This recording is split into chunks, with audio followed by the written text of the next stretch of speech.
Welcome back to Magic Mishaps. Last we left off, our party slayed a troll, saved a farmer, and as a reward,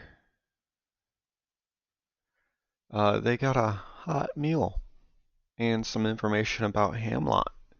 However, the farmer seems uneasy about giving out this information.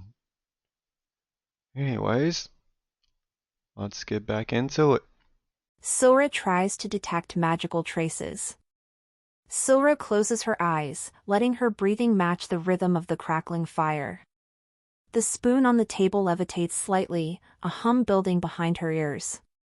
She whispers, "Sora, web of magic, show me what's broken." A faint ripple spreads from her hands like heat haze. Sora's Arcana check. D20 plus 5, 16. On a 16, you sense magic, but there's also something wrong with it, something unnatural. A residue of power lingers in the farmhouse, a kind of like psychic imprint, a vision. Um, you see the old man from the tavern, the one who vanished, his voice fractured and distant. The sleepless voice beneath Hamlot. And as she comes back too, He wasn't just a vision, he was a message. Something used him to speak to us. Erin steps onto the porch, kneels, and places her palms against the soil. Sporelights drift from her fingers into the ground. Erin's nature check. D20 plus 5, 17. on a 17, she feels it immediately. The land here is sick. The troll wasn't just hungry, it was driven. A faint pulse throbs beneath the earth, slow, steady, almost like a heartbeat. Something beneath Hamlot is feeding, and the land's pain calls creatures to it. She opens her eyes, breath unsteady. If we do nothing, it will grow. Kale steps outside, scanning the yard, the broken garden, and the surrounding fields. He circles the troll's corpse, then the farmer's fence line. Kale's survival check. D20 plus 3, 19. On a 19, Kale finds tracks, but not from the troll. Some sort of bipedal humanoid. They were barefoot, though. Light, deliberate steps. Sets of three coming from the east, stopping at the edge of the farmer's property. But then the tracks vanish. Someone, or something, was watching. Recently. He rises, hand tightening on his sword. Kale, and they weren't trying to hide. They wanted us to know they were here. Sora steps behind him, pale. Sora, the cult. The sleepless voice? Erin emerges from the porch. Erin, no. These tracks do not carry mortal weight. They step deep between moments. Kale frowns. Kale, time magic. Spatial magic. That's beyond our pay grade. Sora shakes her head. Sora, not anymore. If someone is draining Mistra, anything is possible. After thanking the farmer, they gather their gear and make their way towards Hamlot once again. The farmhouse fades beyond the rolling hills that stretch out ahead. The wind is a bit cooler, a little heavy with humidity, but it's nothing unheard of. However, the earth does hum underneath our boots, almost like a faint, distant thunder.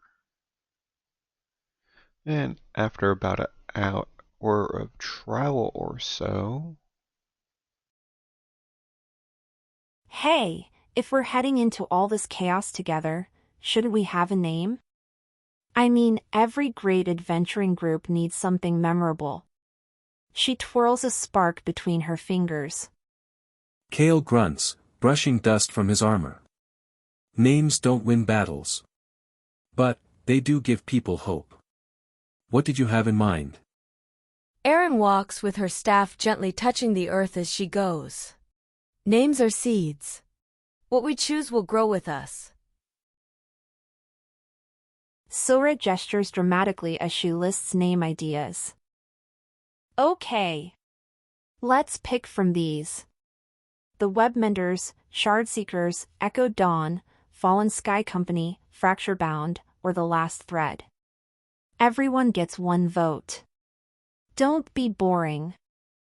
Erin pauses first, her vote seems important. She touches her staff to the soil briefly. Erin, names should speak of purpose. The world is frayed. We seek the broken gods. The broken weave. She lifts her gaze. I vote for The Last Thread. Kale's turn. Kale walks quietly for a moment, thinking more deeply than Silra expected. Kale, echoes of the past follow me. The future is uncertain. He glances at the others. But we're not running from the fracture. We're facing it. My vote, the Fracturebound. She spins on her heel to walk backward, dramatically clutching her spellbook. Sora, okay, Sue, you picked the poetic sad name, and you picked the gritty serious name. But we're literally trying to fix the magic web, yes? And we're chasing the missing goddess. So in my expert magical opinion, Sora, the Webmenders. She smiles proudly at her own cleverness. the wind picks up. A faint hum vibrates through the air like a distant singing, coming from nowhere and everywhere. A sign. The magic web itself is listening. Sidera's eyes open, Erin closes hers, and Kale nods.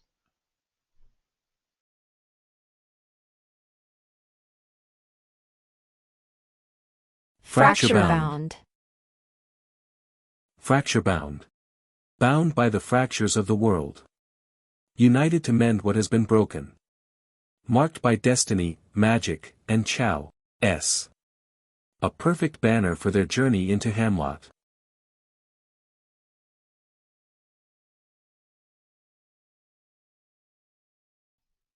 As they continue on their walk, just chatting after figuring out what they're going to call themselves, Kale spots on the side of the road, carved into a broken stone column, a symbol. It's a vertical eye with no pupil, only a spiral of lines inside of it, like a whirlpool. A mark none of them recognize.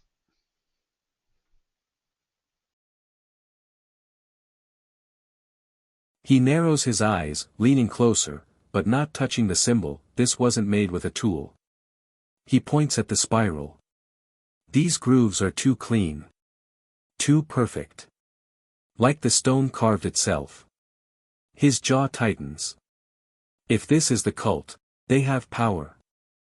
Sparks rise from her fingertips as she inspects the symbol. Sora, the sleepless voice. The cult that doesn't pray but listens. She shivers. Symbols like this usually act as conduits, anchors, maybe even invitations. She taps her chin. Or wars. Surveillance. One of the lines in the symbol pulses faintly, making her step back. Erin doesn't approach. She kneels 5 feet away, staff resting lightly in her palms.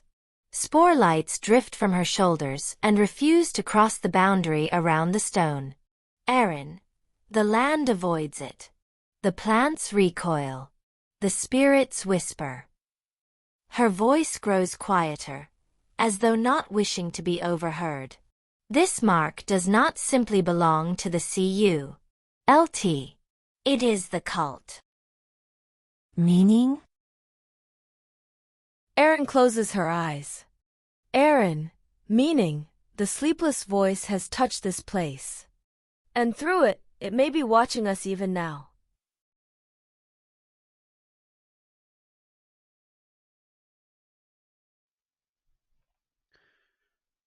Kale kneels beside the stone, tracing the sigil with his eyes, never with his hand. Zerdra pulls out a rough parchment mapping of the region, and Erin listens to the land itself, letting her spores drift like tiny whispers to the wind. The group quietly agrees that they won't tamper with the seal.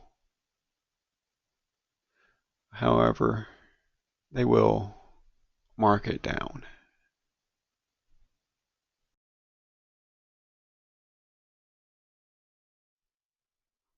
As they continue upon their journey, the ground below starts to rumble and then cracks open, thus making everyone make a dexterity saving check. Erin, D20 plus 2, 10. Sora, D20 plus 2, 17. Kale, D20 plus 2, 14.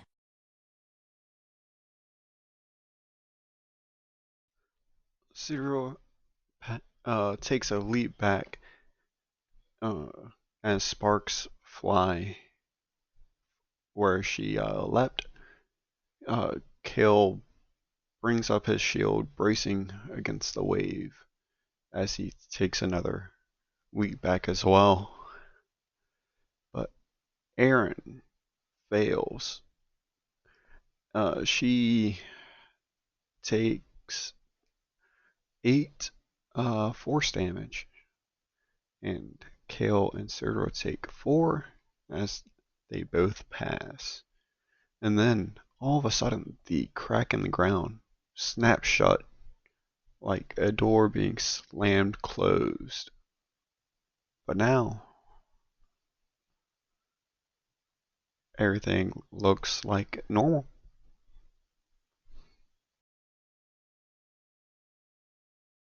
Erin staggers, clutching her arm as spores flicker weakly.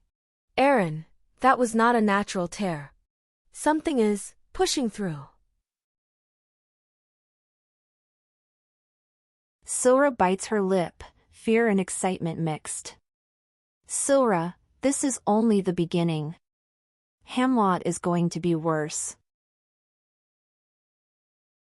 Kale gazes east, jaw tightening. Kale, then we don't stop. We finish this.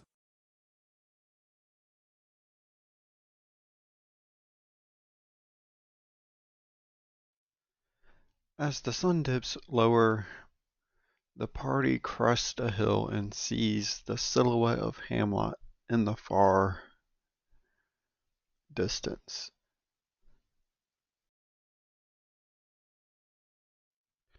Hamlot, the new capital. Built on the ruins of once a magnificent floating city, it sprawls with strange beauty and unsettling shadows. Tall buildings lean slightly, stabilized with mismatched stone and broken sky crystals. Glowing ruins flicker along the old foundation platforms, glitching like falling stars. And as far beyond the city walls, the Black Tower rises. Impossible geometry, smooth surface, no windows or doors, just like the old farmer said.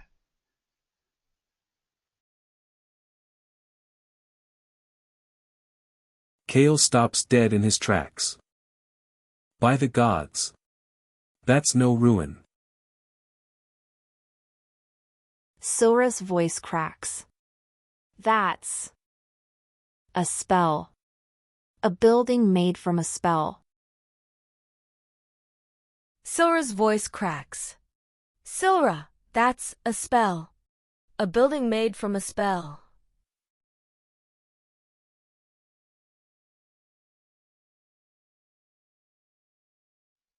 As night begins to fall, they begin setting up their camp at the top of the hill where it overlooks everything. Perhaps it's the safest spot for them to take a rest before entering the unknown.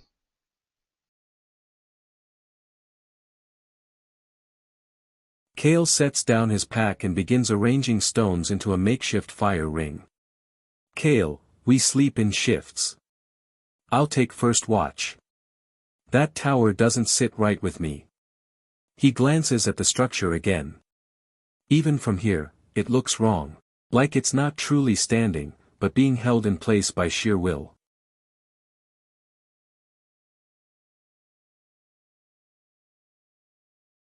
Silra sits cross-legged, lighting the fire with a tiny spark of magic.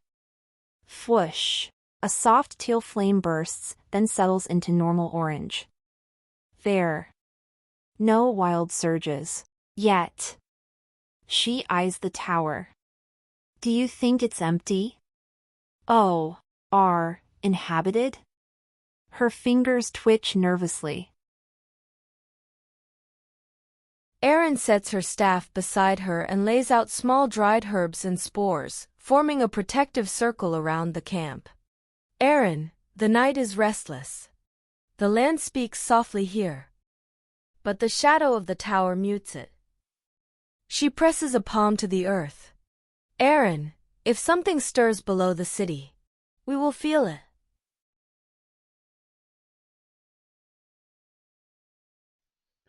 The night is eerily quiet. No animals, no insects, not even wind. The only sound is the faint hum in the distance. Like a note being held for too long, where it's kind of starts like resonating throughout your body, but in this case, it's the earth. As the fire dies down and their watch rotation begins, two strange things happen. A tiny blue light drifts upward from Hamlot, like a spark or soul. Anywho, it rises into the air and vanishes into the fractured sky. And then the Black Tower shifts, not physically, but the outline blurs for just a split second, as if it was existing in two places at once. As the night goes on, the campfire crackles softly. The trio takes their shifts, their eyes never straying from the looming shape of Hamlot and the impossible tower. The world feels like it's paused, like it's holding its breath, waiting for something to happen, but just doesn't know yet. And that's where we are going to leave off on this episode with the formation of Fracturebound, just a few days out from the tower and Hamlot. Anyways, Stay tuned for next Friday's video to see what happens.